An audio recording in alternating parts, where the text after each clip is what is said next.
চট্টগ্রাম মহানগরীর লাইফলাইন হিসেবে পরিচিত প্রধান সড়কে মুরাদপুর লালখান বাজার আখতারুজ্জামান ফ্লাইওভারটি 5.2 কিলোমিটার দীর্ঘ ও 5.4 ফুট প্রস্থ ফ্লাইওভারটির মূল অবকাঠামো তৈরিতে ব্যয় হয়েছে 4.50 কোটি টাকা এবং বাকি 2.46 কোটি টাকা ব্যয় দুটি র্যাম্প ও লুপ তৈরি কাজে। মুরাদপুর থেকে লালখান বাজার পর্যন্ত ফ্লাইওভারটি মুরাদপুর মোহাম্মদ কনভেনশন সেন্টারের সামনে থেকে উঠে জমিয়তুল ফালাহ মসজিদের পশ্চিম গেটের সামনে হয়ে লালখান বাজারে এসে নামবে। ফ্লাইওভারটি চালু হওয়ার পর থেকে নগরের প্রধান সড়কে যানজট অনেক কমে গেছে। জিসি মোড় ও শোলশহর 2 নম্বর গেট এলাকায় যানজট নেই বললে চলে। 2015 সালের মার্চে মূল নির্মাণ কাজ শুরু হয়েছিল।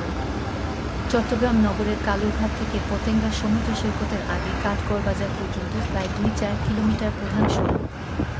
এ সড়ক হয়েই যেতে হয় শাহ আমানত আন্তর্জাতিক বিমানবন্দর। ওয়াসা থেকে জিসি মোড়ের দিকের গাড়িগুলো জিসি কনভেনশনের সামনে এবং মুরাদপুরের দিকে যাওয়া গাড়িগুলো ইফকো কমপ্লেক্সের সামনে থেকে ফ্লাইওভারে উঠতে পারে।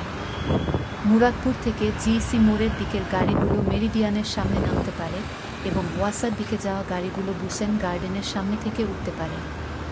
শোলশহর 2 নম্বর গেটে বায়েজিদ বোস্তামি রোডের দিকে দুটি লুপ রয়েছে।